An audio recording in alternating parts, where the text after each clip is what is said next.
शैलसुते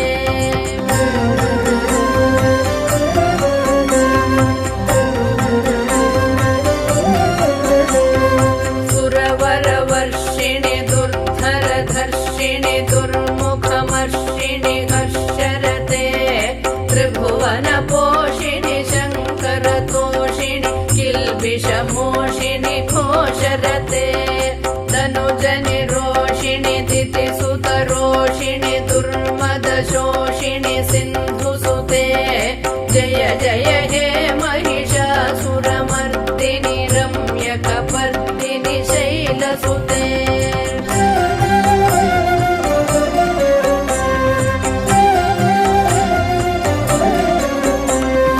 अयि जगदम्ब मदम्ब कदम्ब वनप्रियवासिनि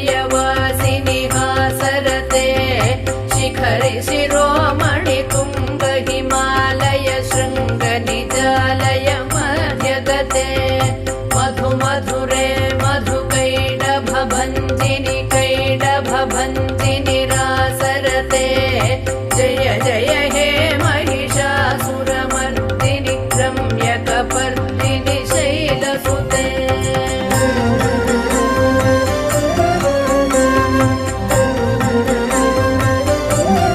अयि शतखण्ड विखण्डित रुण्ड वितुण्डित शुण्ड गजाधिपते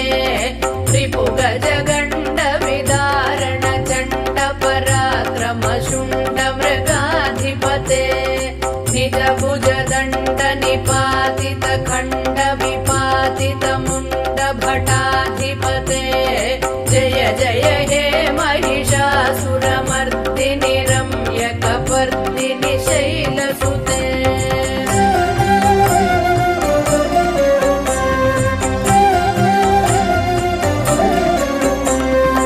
अयि रणदुर्मद शत्रुवधोदित दुर्धर निर्जर शक्तिभृते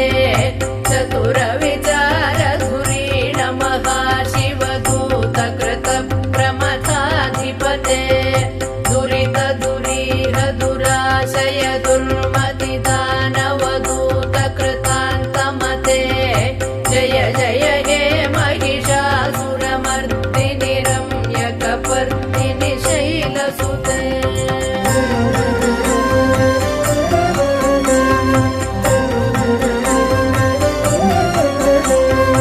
अयि शरणागत वैरिवधूवर वीरवराभयदायकरे त्रिभुवनमस्तक शूल विरोधि शिरोधि कृतामलशूलकरे दुमि दुमितामर दुन्दुभिनाद महो मुखरीकृत तिग्मकरे जय जय हे महिषासुरमर्दिनि रम्यकपर्दिनि शैलसुते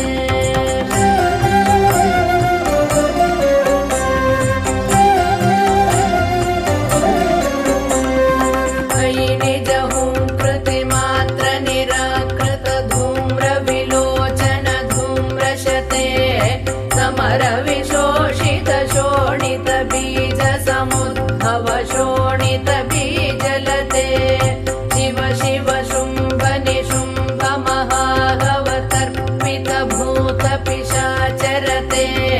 जय जय हे महिषासुरमर्दिनि रम्यकपर्दिनि शैलसुते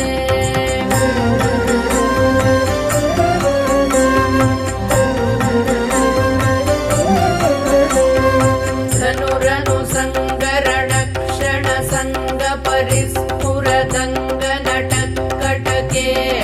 कनक पिशङ्ग पृषत्क निशङ्ग रसद्घट शृङ्ग हतावटुके कृत चतुरङ्ग बलक्षितिरङ्ग घटत् बहुरङ्ग रटत् वटुके जय जय हे महिषासुरमर्दिनि रम्यकपर्दिनि शैलसुते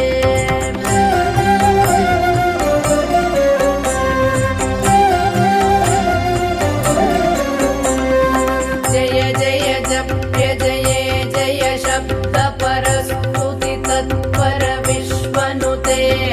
भण भण बिन्दिमि मुनिभिङ्कृतनूपुरसिञ्जित मोहित भूतपते नटित नटार्ध नटी नटनायक नाटित नाट्यसुगानरते जय जय हे महिषासुरमर्दिनि रम्यकपर्दिनि शैलसुते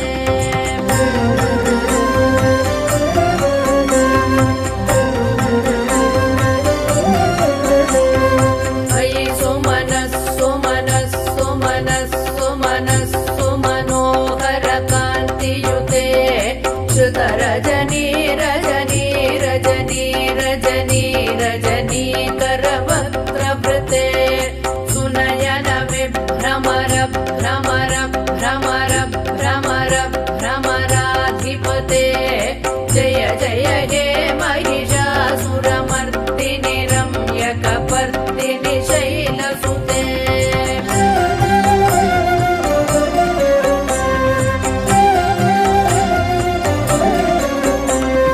सहित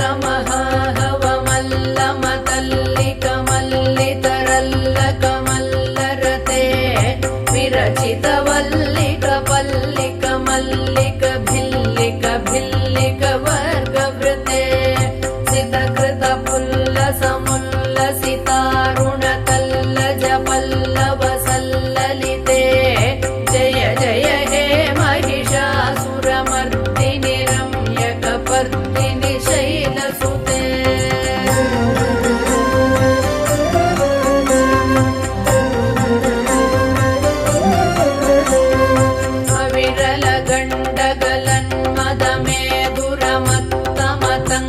अविरलगण्डगलन्मदमेधुरमत्तमतङ्गजराजपते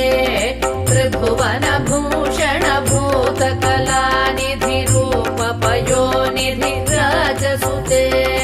अयि सुदति जनलाल समान समोहन मन्मथ राजसुते जय जय हे महिषासुरमर्दिनि रम्यकपर्दिनि शैलसुते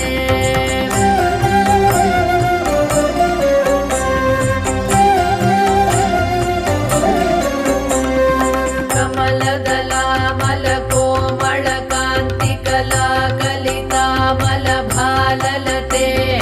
सकलविलासकलानिलयक्रमकेलि चलत्कलहंसकुले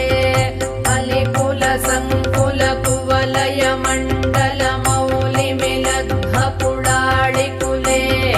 जय जय हे महिषासुरमर्दिनि रम्यकपर्दिनि शैलसुते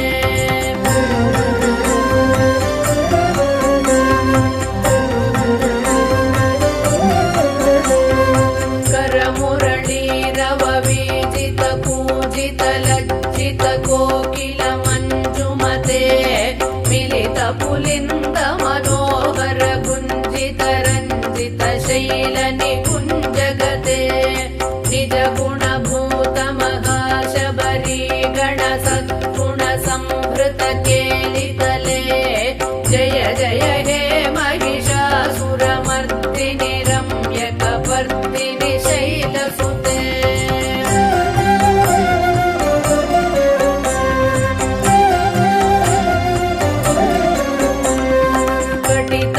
कटितटपीतदुकूल विचित्रमयूखतिरस्कृत चन्द्ररुचे प्रणत सुरासुरमौलिमणिस्फुरदं शूलसन्नख चन्द्ररुचे जितकनकाचलमौलिपदोर्जित निर्भर कुञ्जर कुम्भकुचे जय जय हे महिषासुरमर्दिनि रम्यकपर्दिनि शैलसुते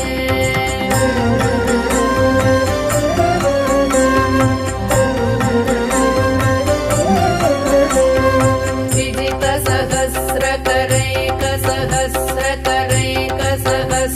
सहस्रकरैकसहस्रकरैकसहस्रकरैकनुते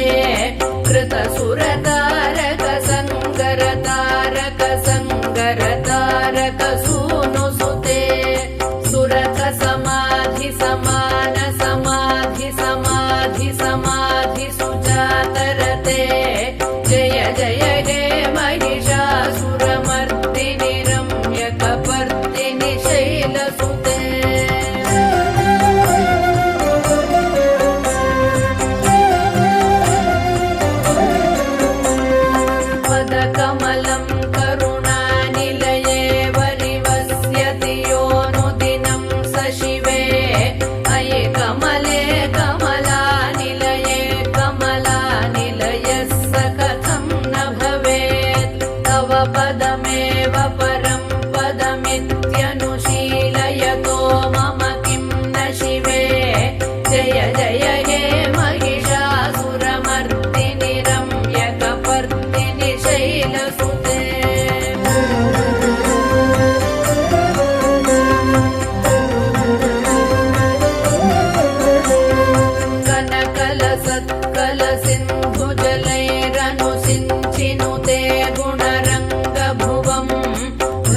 किं न सचीकुचकुम्भतटी परिरम्भ सुखानुभवम्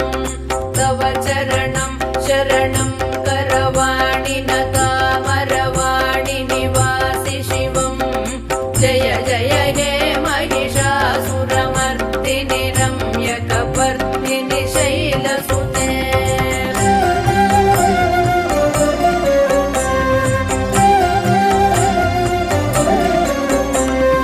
तव विमलेन्दुकुलं वदनेन्दुमलं सकलं ननुकूलयते किमु पुरुहूतपुरीन्दुमुखी सुमुखीभिरसौ विमुखी क्रियते मम तु मतं शिवनामधने भवति कृपया किमुत क्रियते जय जय हे महिषासुरमर्दिनि रम्यकपर्दिनि शैलसुते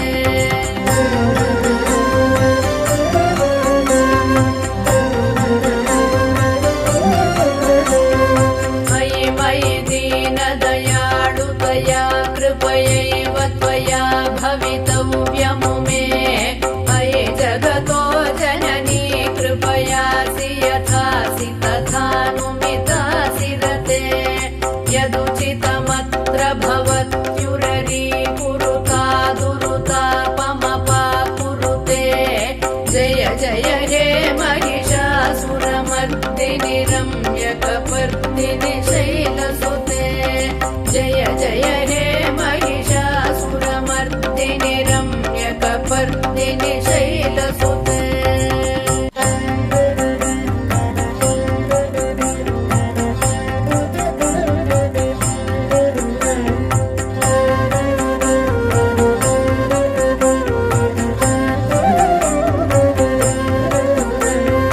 मयि गिरिनन्दिनि नन्दितमेदिनि विश्वविनोदिनि नन्दनुते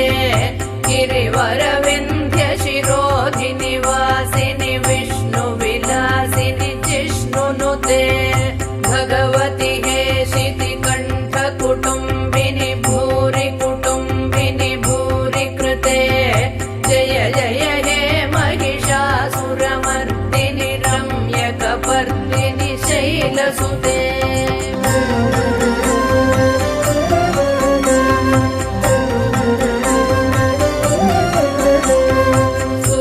सुरवरवर्षिणि दुर्धरधर्षिणि दुर्मुखमर्षिणि हर्षरते त्रिभुवनपोषिणि शङ्करतोषिणि किल्बिषमोषिणि घोषरते तनुजनि रोषिणि दितिसुतरोषिणि दुर्मदशोषिणि सिन्धुसुते जय जय हे महिषासुरमर्दिनि रम्यकपर्दिनि शैलसुते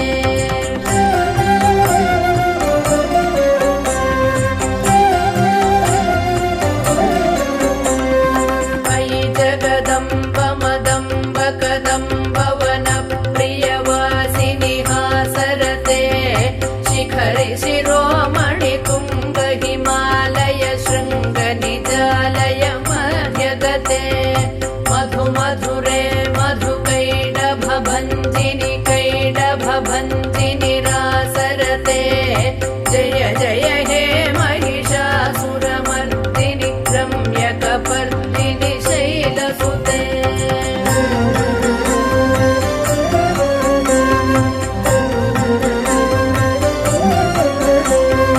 अयि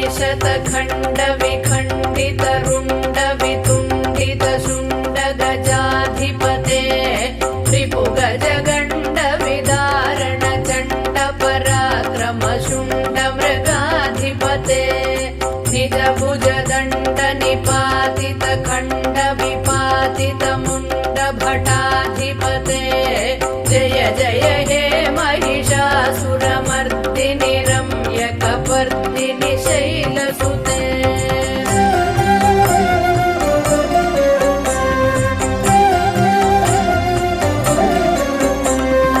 अयि रणदुर्मदशत्रुवधोदित दुर्धर निर्जर शक्तिभृते चतुरविचारधुरीण महाशिवधू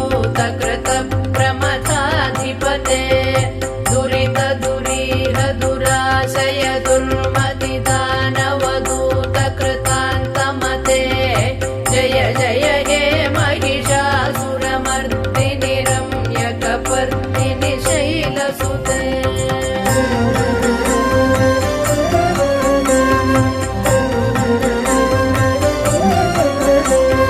मयि शरणागत वैरिवधूवर वीरवराभयदायकरे त्रिभुवनमस्तकशूलविरोधि शिरोधि कृतामलशूलकरे दुमि दुमितामरदुन्दुभिनादमहो मुखरीकृततिग्मकरे जय जय हे महिषासुरमर्दिनि रम्यकपर्दिनि शैलसुते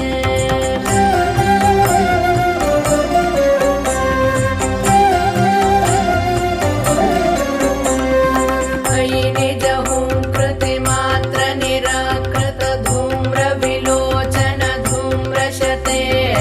समरविशोषित शोणित बीज समुद्भव शोणित बीजलते शिव शिव शुम्भ निशुम्भ महाहवतर्पित भूत पिशाचरते जय जय हे महिषासुरमर्दिनि रम्यकपर्दिनि शैलसुते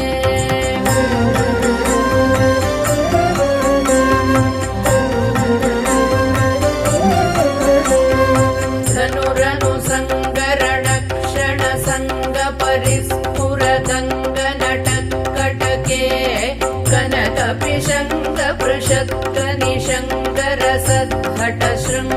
कनकपिशङ्गपृषत्कनिशङ्करसद्घटशृङ्गहतावटुके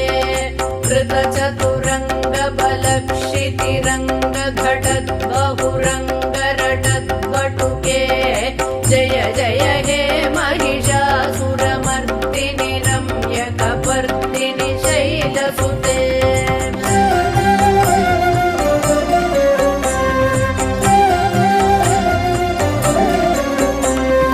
जय जय जप्य जये जय शब्दपरस्तुति तत्पर विश्वनुते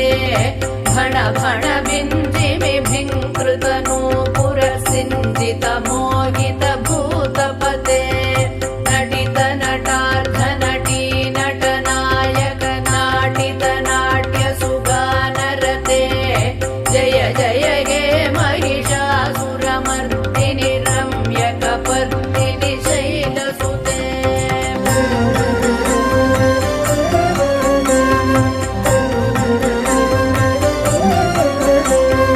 मयि सुमनः सुमनः सुमनः सुमनः सुमनोहर कान्तियुते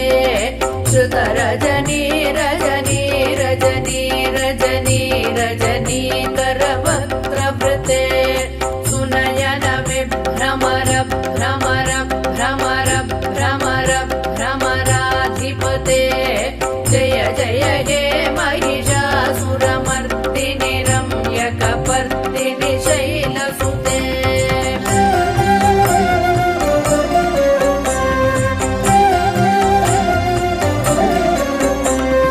सहित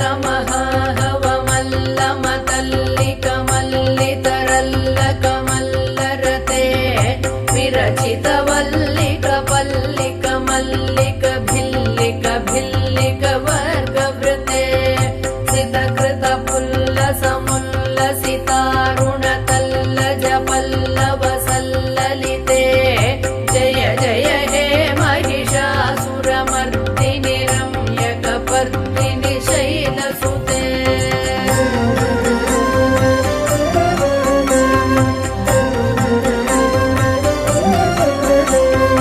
अविरल गण्डगलन्मदमे दुरमत्तमतङ्गजराजपते त्रिभुवनभूषण भूतकलानिधि रूपपयोनिधि राजसुते अयि सुदती जनलाल समान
शैलनिकुञ्जगते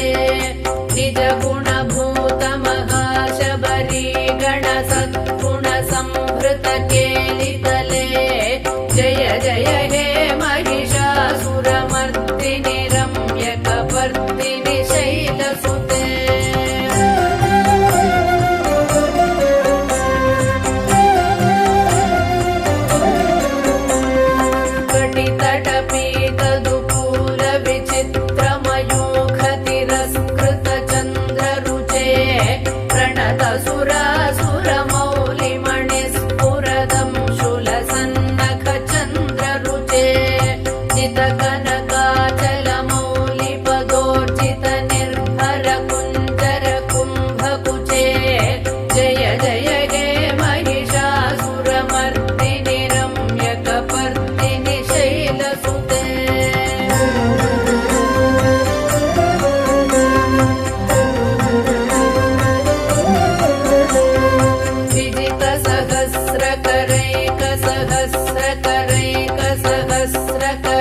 कनुते कृतसुरतारक संगरतारक संगरतारक सूनुसुते सुरत समाधि समान समाधि समाधि समाधि सुजातरते जय जय हे महिषासुरमर्दिनि रम्यकपर्दिनि शैलसुते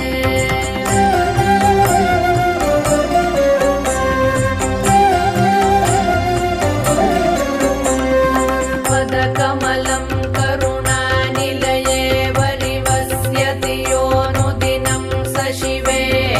अये कमले कमलानिलये कमलानिलयः स कथं न भवेत् तव पदमेव परं पदमित्यनुशीलयतो मम किं न शिवे जय जय हे महिषासुरमर्दिनि रम्यकपर्दिनि शैलसुते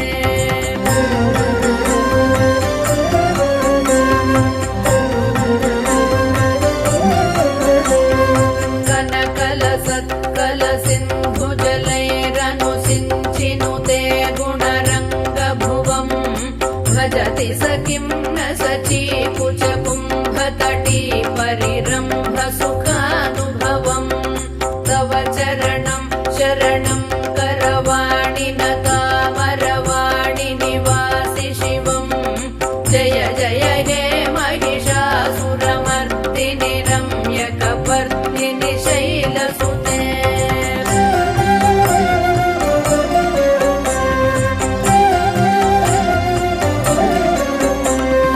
तव विमलेन्दुकुलं वदनेन्दुमलं सकलं ननुकूलयते किमु पुरुहूतपुरीन्दुमुखी सुमुखीभिरसौ विमुखी क्रियते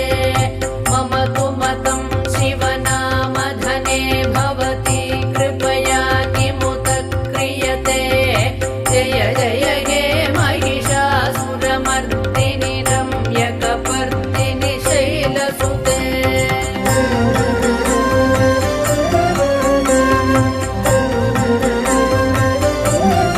मयि मयि दीनदयाळुतया कृपयैव त्वया भवितव्यमुमे मयि जगतो जननी कृपयासि यथासि तथानुमितासि रते यदुचितमत्र भवत्युररी कुरुतादुरुतापमपाकुरुते जय जय हे महिषासुरमर्दिनि रम्यकपर्दिनि शैलसुते जय जय हे महिषासुरमर्दिनि रम्यकपर्दिनि शैलसुते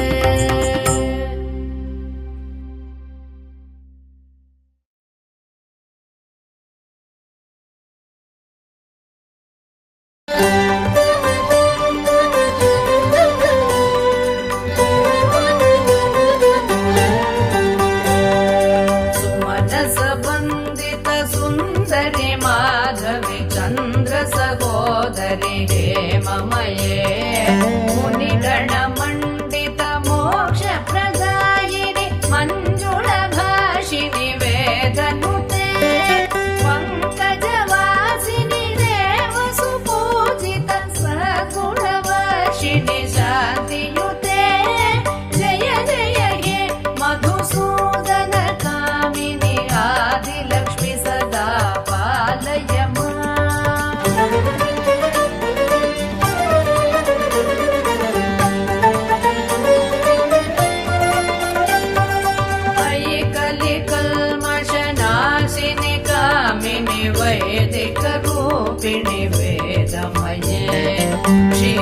समुद्भव मङ्गलरूपिणि मन्त्रनिवासिनि मन्त्रनुते मङ्गलदायिनि अम्बुजवासिनि देवगणाश्रितपादयुते जय जय हे मधुसूदनकामिनि धान्यलक्ष्मि सदा पालय माम्।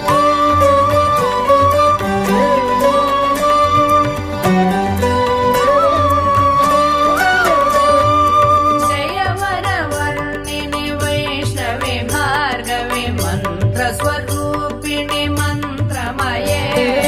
सुरगणपूजित शीघ्रफलप्रद ज्ञानविकासिनि शास्त्रनुते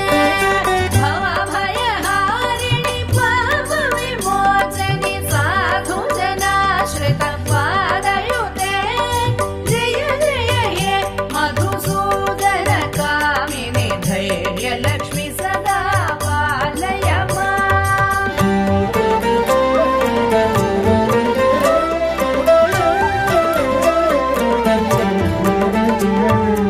जय जय दूरदिनाशिनि कामिनि सर्वफलप्रद शास्त्रमये रथ गज तुरग पदादि समावृत परिजन मण्डित लोकनुते हरिहर ब्रह्म सुपूजित सेवित तापनिवारिणि पादयुते जय जय हे मधुसूदनकामिनि गजलक्ष्मि रूपेण पालय माम्।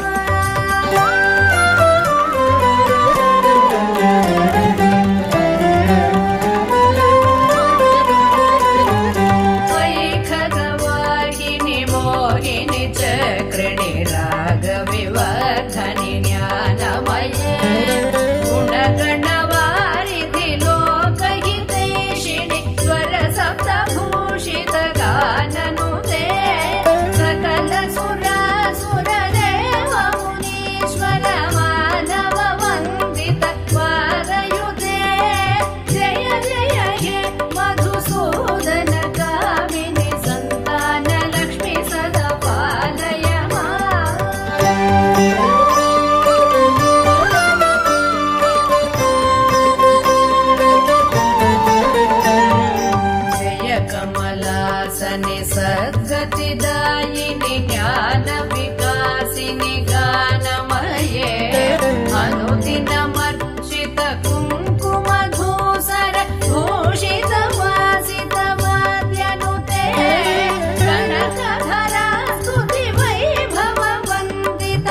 अस्य श्रीमहालक्ष्मी कवचमन्त्रस्य ब्रह्मा ऋषिः गायत्री छन्दः महालक्ष्मीर्देवता महालक्ष्मी प्रीत्यर्थम् जपे विनियोगः। इन्द्र उवाच समस्तकवचानां तु तेजस्वि कवचोत्तमम् आत्मरक्षणमरोग्यम् सत्यं त्वं ब्रूहि गीष्मते। श्रीगुरुरुवाच महालक्ष्म्यास्तु कवचम् प्रवक्ष्यामि समासतः 14 लोकेषु रहस्यं ब्रह्मणोदितम्। ब्रह्मोवाच शिरो मे विष्णुपत्नी च ललाटममृतोद्भवा चक्षुषी सुविशालाक्षी श्रवणे सागराम्बुजा घ्राणं पातु वरारोहा जिह्वा मान्मायरूपिणी मुखं पातु महालक्ष्मीः कण्ठं वैकुण्ठवासिनी स्कन्धौ मे जानकी पातु भुजौ भार्गवनन्दिनी बाहू द्वौ द्रविणी पातु करौ हरिवराङ्गना वक्षः पातु च श्रीदेवी हृदयं हरिसुन्दरी कुक्षिं च वैष्णवी पातु नाभिं भुवनमातृका कटिं च पातु वाराही सक्थिनी देवदेवता ऊरू नारायणी पातु जानुनी चन्द्रसोदरी इन्दिरा पातु जङ्घे मे पादौ भक्त नमस्कृता नखान् तेजस्विनी पातु सर्वाङ्गं करुणामयी ब्रह्मणा लोकरक्षार्थम् निर्मितं कवचं श्रियः ये पठन्ति महात्मानस्ते च धन्या जगत्त्रये कवचेनावृताङ्गानां जनानां जयदा सदा मातेव सर्वसुखदा भवत्वममरेश्वरी भूयः सिद्धिमवाप्नोति पूर्वोक्तं ब्रह्मणा स्वयम् लक्ष्मीर्हरिप्रिया पद्मा ये तन्नामत्रयं स्मरन् नामत्रयमिदं जप्त्वा स याति परमां श्रियम् यः पठेत् स च धर्मात्मा सर्वान् कामान् अवाप्नुयात्।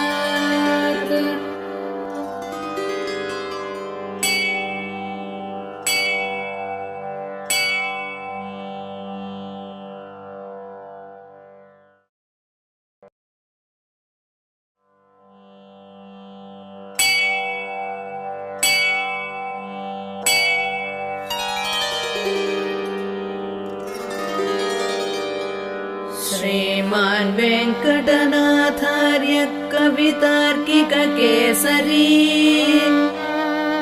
वेदान्ताचार्यवर्यो मे सन्निधत्तां सदा हृदि। मानातीतप्रथितविभवां मङ्गलं मङ्गलानाम् वक्षपीठीं मधुविजयिनो भूषयन्तीं स्वकान्त्या प्रत्यक्षानुश्रविकमहिमप्रार्थिनीनां प्रजानां श्रेयो मूर्तिं श्रियमशरणस्त्वां शरण्यां प्रपद्ये।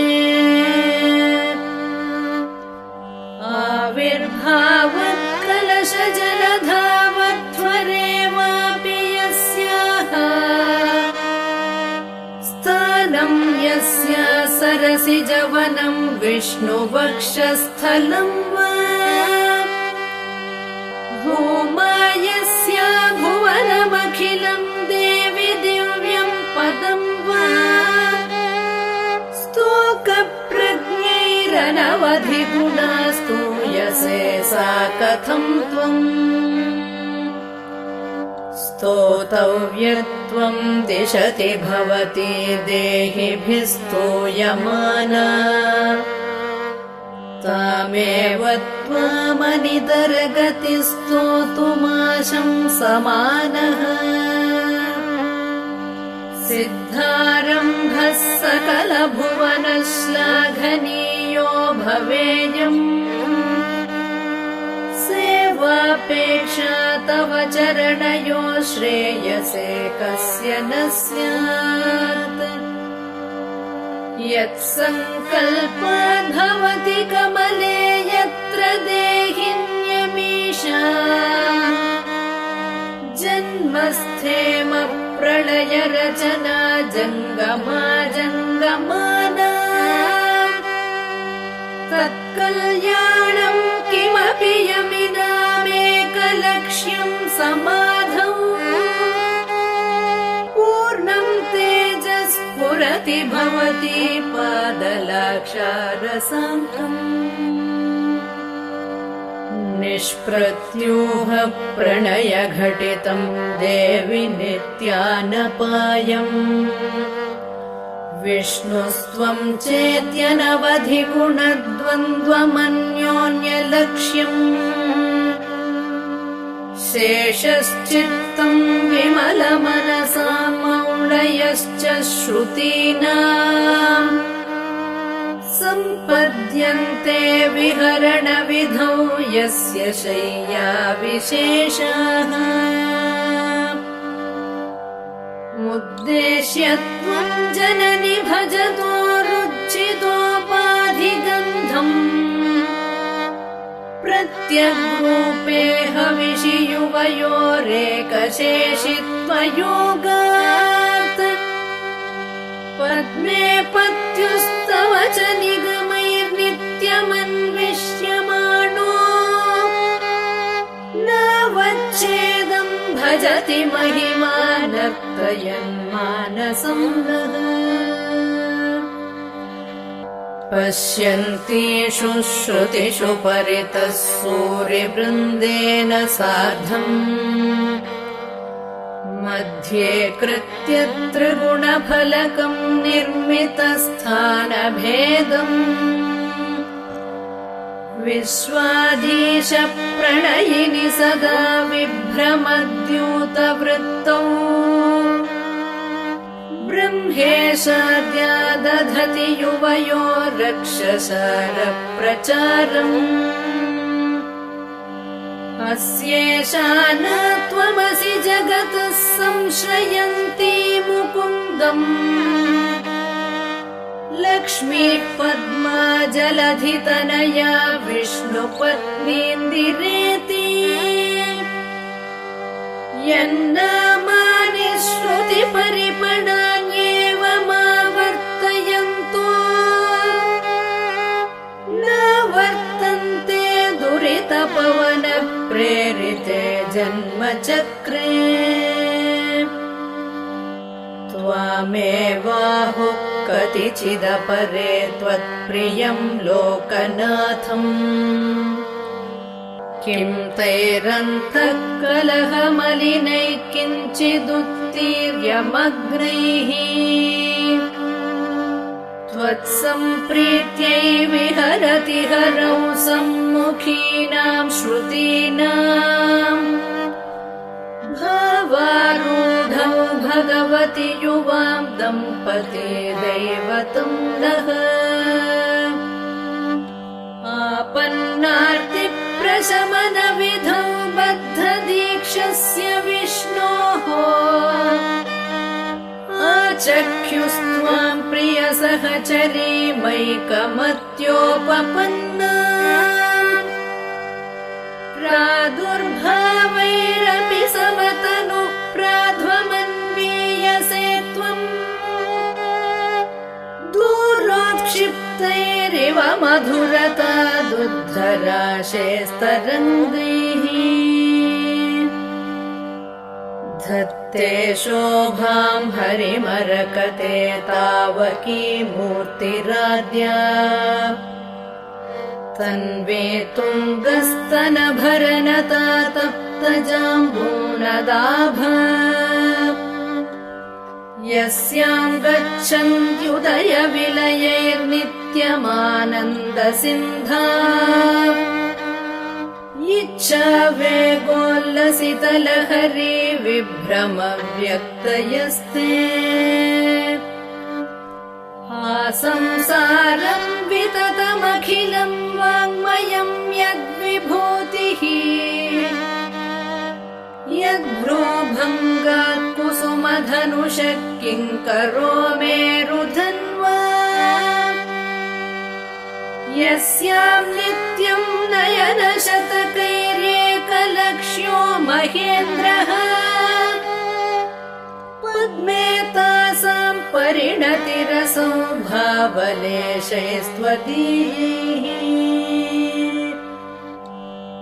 अग्रे भक्तुः सरसिजमये भद्रपीठे निषण्णाम् अम्भोराशेरधिगतसुधा सम्प्लवादुत्थितां त्वाम् पुष्पासारस्थगितभुवनैः पुष्कलावर्तकाद्यैः क्लुप्तारम्भा कनककलशैरभ्यषिञ्चन् गजेन्द्राः आलोक्य त्वाममृतसहजे विष्णुवक्षस्थलस्था शापाक्रान्ता शरणमगमन् सावरोधा सुरेन्द्राः लब्ध्वा भूयस्त्रिभुवनमिदं लक्षितं त्वत्कटाक्षैः सर्वाकारस्थिरसमुदयां सम्पदं निर्विशन्ति आर्तत्राणं रतिभिरमृता सारनीलाम्बुवाहैः अम्भोजानामुषसि मिषतामन्तरङ्गैरपाङ्गैः यस्यां दिशि विहरते देवि दृष्टिस्त्वदीया तस्यामहमहमिकां तन्वते सम्पदोघाः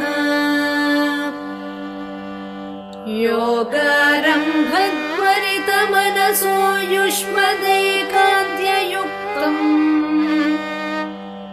धर्मं प्राप्तुं प्रथममिह ये धारयन्ते धनाय तेषां भूमेर्धरपतिगृहादम्बरादम्बुधेर्वा धारा निर्यान्त्यधिकमधिकं वाञ्छितानां वसूनाम् श्रेयस्कामः कमलनिलये चित्रमाम्नाय वाचा चूडापीडं तव पदयुगं चेतसा धारयन्तः छत्रच्छाया सुभगशिरसश्चामरस्मेरपार्श्वाः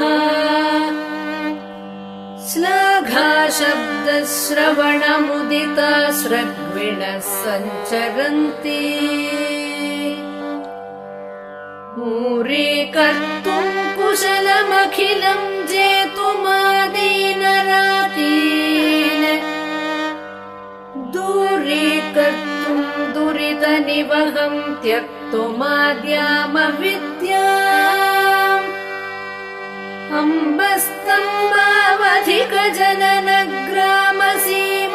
अम्बस्तम्भावधिकजननग्रामसीमान्तरेखाम् आलम्बन्ते विमलमनसो विष्णुकान्ते दयां ते जाताकाङ्क्षा जननि युवयोरेकसेवाधिकारे मायालीढं विभवमखिलं मन्यमानास्तृणाय प्रीत्यै विष्णोस्तव च कृतिनः प्रीतिमन्तो भजन्ते वेलाभङ्गप्रशमनफलं वैदिकं धर्मसेतुम् सेवे देवि त्रिदश महिला मौलिमालार्चितं ते सिद्धिक्षेत्रं शमितविपदां सम्पदां पादपद्मम् यस्मिन्नीशन्नमितशिरसो यापयित्वा शरीरम् वर्तिष्यन्ते वितमसि पदे वासुदेवस्य धन्याः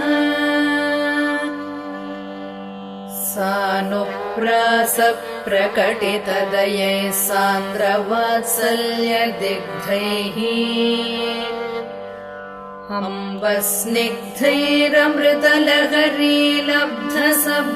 अम्बस्निग्धैरमृतलहरीलब्धसब्रह्मचर्यैः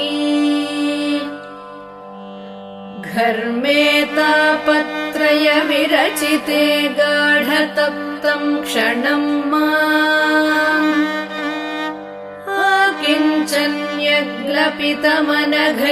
आकिञ्चन्यग्लपितमनघैरार्द्रयेथा कटाक्षैः सम्पद्यन्ते भवभयतमीभानवस्त्वत्प्रसादात्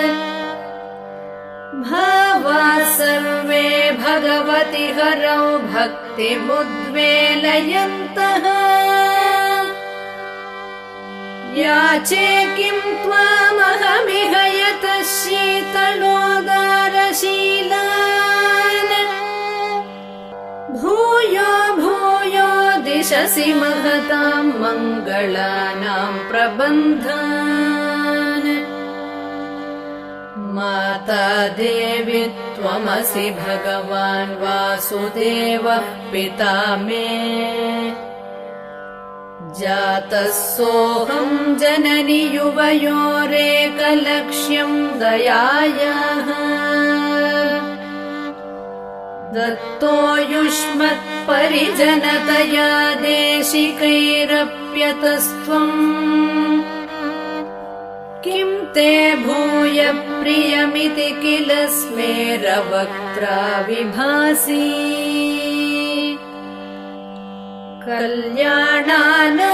कल्याणानामविकलनिधिः कापि कारुण्यसीमा नित्यामोदा निगमवचसा मौलिमन्दारमाला सम्पद्दिव्या मधुविजयिनः सन्निधत्तां सदा मे सैषा देवी सकलभुवन प्रार्थना कामधेनुः उपचित गुरुभक्तेरुत्थितं वेङ्कटेशात् कलिकलुषनिवृत्यै कल्पमानं प्रजानाम् सरसिजनिलयाय स्तोत्रमेतत् पठन्तः सकलकुशलसीमा सार्वभौमा भवन्ति। कवितार्किकसिंहाय कल्याणगुणशालिने श्रीमते वेङ्कटेशाय वेदान्तगुरवे नमः।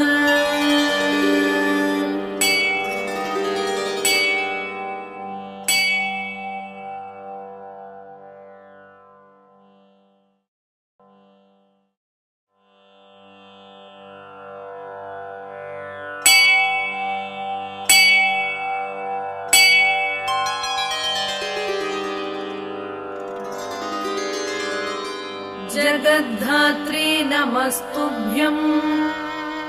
विष्णोश्च प्रियवल्लभे यतो ब्रह्मादयो देवाः सृष्टिस्थित्यन्तकारिणः नमस्तुलसी कल्याणी नमो विष्णुप्रिये शुभे नमो मोक्षप्रदे देवी नमः सम्पत्प्रदायिके तुलसी पातु मां नित्यम् सर्वपद्भ्योऽपि सर्वदा कीर्तितापि स्मृता वापि पवित्रयति मानवम् नमामि शिरसा देवी तुलसीं विलसत्तनुम् यां दृष्ट्वा पापतो मर्त्याः मुच्यन्ते सर्वकिल्बिषात् तुलस्या रक्षितं सर्वं जगदेतच्चराचरम् या विनिर्हन्ति पापानि दृष्टा वा पापिभिर्नरैः नमस्तुलस्यतितराम्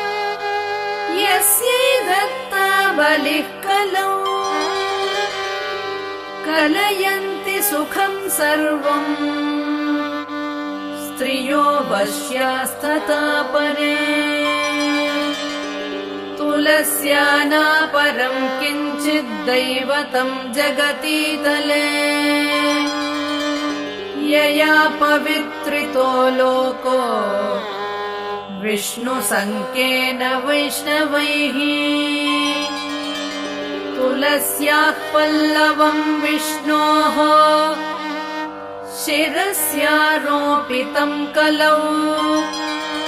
आरोपयति सर्वाणि श्रेयांसि वरमस्तके तुलस्यां सकला देवा वसन्ति सततं यथा अतस्तया च ये द्वोके सर्वान् देवान् समर्चयन् नमस्तुलसी सर्वज्ञे पुरुषोत्तमवल्लभे पाहि मां सर्वपापेभ्यः सर्वसम्पत्प्रदायिके इति स्तोत्रं पुरा गीतम्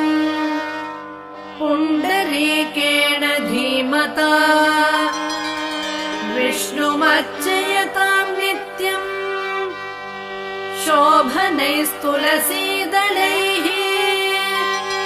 तुलसी श्रीमहालक्ष्मी विद्या विद्या यशस्विनी धर्मा धर्मानना देवी देवदेव मनः प्रिया। लक्ष्मी प्रिय सखी देवी द्यौर्भूमिरचलाचल षोडशैतानि नामानि तुलस्या कीर्तये नरैः लभते सुतरां भक्तिम् मन्मथे विष्णुपदां भवेत् तुलसी भूर्महालक्ष्मीः पद्मिनी श्रीहरिप्रिया तुलसी श्रीसखिशुभे पापहारिणि पुण्यदे नमस्ते नारदनुते नारायण नमः प्रिये।